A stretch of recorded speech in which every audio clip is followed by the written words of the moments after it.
सबसे पहले महादेव के चरणों में प्रणाम करती हूँ, मेरा प्रणाम स्वीकार हो। मैया पार्वती के चरणों में प्रणाम करती हूँ, मेरा प्रणाम स्वीकार हो। कार्तिक गणेश दोनों भैया के चरणों में प्रणाम करती हूँ, मेरा प्रणाम स्वीकार हो। सभी देवी दुर्गा के चरणों में प्रणाम करती हूँ, मेरा प्रणाम स्वीकार हो। आप सभी गुरु भाई बहन के चरणों में प्रणाम करती हूँ और महादेव से दया मांगती हूँ कि हे महादेव सब पे दया कीजिए, पल पल दया कीजिए। आज मैं जो कथा आप लोग को सुनाने जा रही हूँ कि एक गरीब लड़की के भाई बने महादेव। रक्षाबंधन शिव चर्चा कथा सुनाने जा रही हूँ। कथा बहुत सुंदर है, शुरू से अंत तक सुनिएगा और कथा अच्छा लगे तो मेरे वीडियो को लाइक कीजिएगा। अगर आप लोग नए हैं तो चैनल को सब्सक्राइब कीजिएगा, घंटे के निशान को जरूर प्रेस कीजिएगा ताकि कोई भी कथा डाले आप लोग के पास आसानी से पहुंच जाए। और दोस्तों में, रिश्तेदारों में शेयर कीजिएगा। कमेंट बॉक्स में हर हर महादेव जरूर लिखिएगा, क्योंकि भगवान का नाम बोलने से लिखने से सारी कष्ट सारी परेशानियां दूर होती है। तो गुरु भाई बहन आप लोग को रक्षाबंधन के हार्दिक शुभकामनाएं। आज का भाई बहन का रक्षाबंधन त्यौहार आज सोमवार को है, तो बहुत अच्छे से मनाइए, बढ़िया से मनाइए। तो चलिए इसी पे आधारित आज एक शिव चर्चा कथा सुनाने जा रहे हैं आप लोग को, तो शुरू से अंत तक सुनिएगा। एक गांव में शांता अपनी लड़की ब्रिज रानी के साथ रहती थी। उसके पति का देहांत हो गया था और शांता सब्जी का ठेला लगाती थी। रोज ठेला ले जाती थी बाजार में और अपनी लड़की को भी साथ लेके जाती थी, क्योंकि शांता का पति का पहले ही देहांत हो गया था। तो क्या होता है गुरु भाई बहन कि इस तरह से उसका शांता का समय कट रहा था, दिन उसका। फिर एक दिन की बात है कि जब शांता ठेले की सब्जी लेकर जा रही थी और उसके साथ उसकी लड़की ब्रिज रानी भी जा रही थी और जाकर बाजार में ठेला लगा देती है और ठेले के पास शांता पैर खड़ी हो जाती है और ब्रिज रानी उसकी लड़की खड़ी हो जाती है। तो क्या देखती है कि बगल एक दुकान पे बहुत सारा राखी बिक रहा है। अब एक लड़की आके एक आदमी से कहते कि हमें भी राखी दे दो। फिर खरीदते हुए देखती है उस लड़की को। तब शांता की लड़की कहती है ब्रिज रानी कि माँ मेरा भी मन कर रहा है कि मैं भी अपने भाई को राखी बांधूं। तब उसकी माँ कहती है कि बांधना ना राखी, हमेशा तो हम शिव को ही अपना भाई बना के हम उनको राखी बांधते हैं। तो कहती है शांता की लड़की ब्रिज रानी कि माँ आप तो हमेशा ऐसा ही बोलते हो, अगर मेरा भाई मुझे नहीं मिला तो मैं राखी नहीं बांधूंगी, तो मैं खाना पीना कुछ नहीं खाऊंगी, सब अन्न जल त्याग दूंगी। शांता की लड़की कहती है। तब क्या होता है गुरु भाई बहन, अब शांता बहुत चिंता में पड़ जाती है। तब उसको दिलासा के देने के लिए कहती है कि हमारा कोई भाई नहीं है, लेकिन हम शिव को ही अपना भाई समझ के उनको मान के उनके कलाई पर राखी बांधते हैं। लेकिन शांता की लड़की कहती है कि मैं अन्न जल कुछ नहीं खाऊंगी, मुझे कहीं से भाई ला के दो। इस तरह से गुरु भाई बहन अब शांता करे तो क्या करे बेचारी, उसके पति तो थे नहीं, उनका पहले ही देहांत हो गया था। अब शांता क्या करती है कि ठेले को जब घर लेकर चली आती है तो शांता जाती है महादेव के मंदिर, क्योंकि शिव भक्त थी शांता।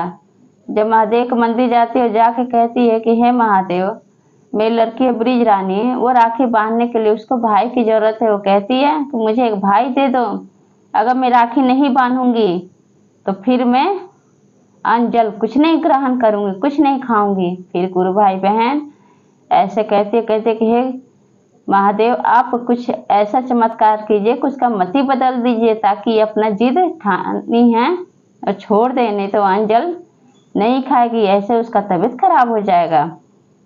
इस तरह से शांता कह के चली आती है अपने घर और फिर अगले दिन ठेला का सब्जी रख के ठेले पे और लेकर बाजार चली जाती है बेचने। उस दिन जो शांता की लड़की होती है और उस दिन रक्षाबंधन रहता है, तो कहती है शांता कहती है अपनी लड़की से ब्रिज रानी से कि चलो मेरे साथ, ठेला लेके चलना है सब्जी का। तो कहती है शांता की लड़की कि मैं नहीं जाऊंगी, आज रक्षाबंधन है, आज मुझे भाई चाहिए, मैं राखी बांधूंगी, बिना राखी बांधे मैं खाना नहीं खाऊंगी, मुझे भाई चाहिए, मैं राखी बांध के उसके बाद ही मैं खाना खाऊंगी और अन्न जल ग्रहण करूंगी। अब शांता क्या करती है, उसकी जिद तो पूरी ब्रिज रानी की नहीं कर सकती अपने लड़की के।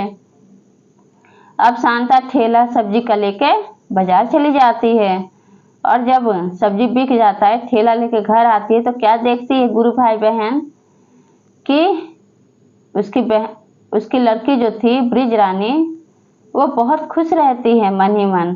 तब पूछती है शांता अपनी लड़की से कि ब्रिज रानी तुम इतना खुश क्यों हो? तब कहती है ब्रिज रानी की माँ, तुम्हें पता है मेरे पास कौन आया था? मेरे पास मेरे साथ खेलने बात करने तो कौन? मेरा भाई आया था। आज रक्षाबंधन है ना, तो मैं उनके कलाई पर राखी बांधी थी अपने भाई के। अब शांता को समझ में आता नहीं है।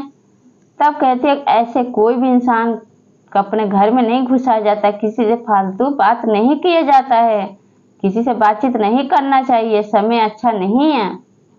तुम्हें तो पता है मैं हूं नहीं, तुम्हारे पिताजी हैं, तो उनका देहांत हो गया है, वो तो मर गए हैं।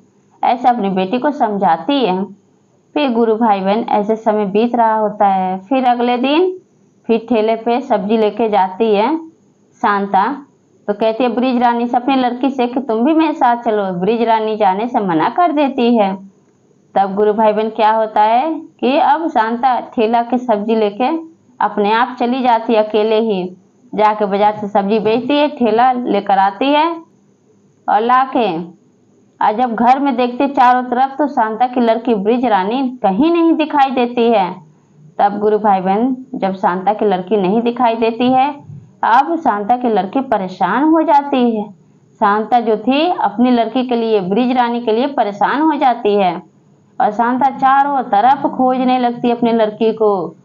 फिर महादेव के मंदिर जाती है, कहते कि हे महादेव मेरी लड़की पता नहीं कहाँ चली गई है, किस जगह चली गई है। अब वहां से जब उतर के जब और जगह घूमने लगती है, फिर जब दूसरे मंदिर पर घूमने जाती है, तो क्या देखती कि वहीं पे मंदिर के सीढ़ियों पे ब्रिज रानी बैठी हुई है। तब शांता कहती है कि तुम यहाँ क्या कर रही हो? तब कहती है शांता की लड़की ब्रिज रानी कि माँ, अभी आप थोड़ी देर पहले आए होते ना, तो मैं अपने भाई से मिलाती। मैं और मेरा भाई अभी हम दोनों बातें कर रहे थे, बहुत सारी बातें कर रहे थे, और अभी हम लोग दोनों खेल भी रहे थे। ऐसे ब्रिज रानी कह रही थी। अब शांता को कुछ समझ में नहीं आता है। फिर वहां से लेकर ब्रिज रानी को चली आती है और कहती कि ऐसे किसी से फालतू बात नहीं करना, किसी से के साथ बैठने लायक नहीं है। किसको अपना भाई बना रखी हो? कोई तो दूर दूर तक दिखाई नहीं दे रहा है। अब कोई शांता को दिखाई नहीं दे रहा था। फिर गुरु भाई बहन क्या होता है कि फिर अब शांता परेशान हो जाती है, और अगले दिन क्या होता है कि अब वो कहती है शांता कि चलो मेरे साथ ठेला लेके बाजार में सब्जी बेचने के लिए। ठेला पर सब्जी रख के जाती है, तो क्या होता है गुरु भाई बहन कि अब फिर ब्रिज रानी मना कर देती है। जब ठेला लेकर जाती है बाजार में सब्जी बेचने, तो वहां पे एक पड़ोसन आके कहती है कि तुम यहाँ पे सब्जी बेच रही हो और तुम्हारी लड़की ब्रिज रानी कोई लड़के के साथ खेल रही है, बाहर बातें कर रही है। अब ये सब बात सुन के अब क्या करती है कि ठेला वहां से लेकर चली आती है शांता, और आके और फिर पूछती है कि आखिर बताओ तुम किसके साथ खेलती हो, किसके साथ बात करती हो ब्रिज रानी से। तब ब्रिज रानी कहती है कि मैं कह तो रही हूँ माँ कि वो मेरा भाई है, मैं उसके हाथ पे राखी बांधती हूँ और मेरे साथ खेलता भी, बातचीत भी करता है, बहुत अच्छा है। तब क्या होता है गुरु भाई बहन, थोड़ी देर बाद क्या देखती है कि एक लड़का उसके घर के अंदर आ रहा है और कह रहा है। जब देखती है उसकी लड़की ब्रिज रानी, तो कहती है देखो माँ, यही मेरा भाई है, इसी के हाथ पे कलाई पे राखी बांधी थी मैं। तब वो लड़का कहता है कि बताओ तुमको क्या चाहिए, अपनी बहन से ब्रिज रानी से पूछता है। उसकी माँ कहती है ब्रिज रानी के कि तुम कौन हो बेटा, कहाँ से आए हो। तब क्या होता है कि गुरु भाई बहन, अब जो लड़का था वो कोई और नहीं महादेव थे। वो स्वयं अपने असली रूप में प्रकट हो जाते हैं और अपने स्वरूप का दर्शन कराते हैं।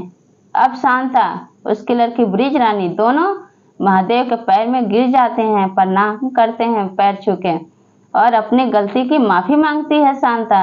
तब महादेव कहते हैं कि मैं एक प्यारी सी लड़की की पुकार सुन के खुद को रोक नहीं पाया, भाई के लिए ये विलाप कर रही थी, ये बहुत परेशान थी भाई के कलाई पे राखी बांधने के लिए, इसलिए मैं खुद आ गया इसका पुकार सुन के।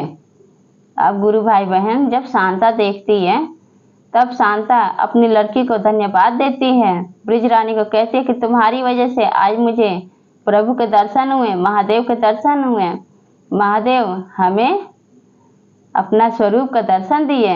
महादेव उसके घर में धन्य धान्य से भर देते हैं। कहते हैं शांता से और ब्रिज रानी से कहते हैं कि बताओ तुमको क्या चाहिए। ब्रिज रानी कहती है कि हमें कुछ नहीं चाहिए, बस हमें सिर्फ एक भाई चाहिए था जो आप हमें मिल गए, मुझे बस रक्षाबंधन के दिन आपका राखी बांधना था कलाई पे, सो आपने मेरी पुकार सुन के मेरी मनोकामना पूरा कर दी है, हमें कुछ नहीं चाहिए। तब महादेव खुश हो गए, वो तो जानते थे वो तो 3 लोक के मालिक है महादेव। अब महादेव सोच रहे थे अब कि अब इसके पति तो हैं नहीं, अब वो उनकी गरीबी दूर कर देते हैं शांता और ब्रिज रानी का, शांता की लड़की का जिसका नाम ब्रिज रानी था, इन लोग का दुख दूर कर देते हैं और घर में धन दौलत सब भर देते हैं गुरु भाई बहन। अब फिर वहाँ से महादेव वहाँ से अंतर्ध्यान हो जाते हैं और इस तरह से शांता और शांता की लड़की ब्रिज रानी हंसी खुशी से रहने लगते हैं। अगले दिन से ठेला चलाना बंद कर देती है गुरु भाई बहन, अब बढ़िया से हंसी खुशी से अपना घर का हंसी खुशी से माँ बेटी दोनों शांता और ब्रिज रानी दोनों रहने लगते हैं। तो इस तरह से महादेव एक गरीब लड़की के भाई बन के आए थे महादेव, उसका सारी तकलीफें दूर किए। तो जिस तरह से महादेव एक गरीब लड़की के भाई बने, जिस बहन के भाई नहीं है उनके भी ऐसे भाई बन के महादेव जाइए और आज के दिन राखी अपने कलाई पे जरूर बंधवाइए। तो ये कथा आप लोग कैसा लगा कमेंट बॉक्स में जरूर बताइए और सब बोलिए हर हर महादेव, मैया पार्वती की जय।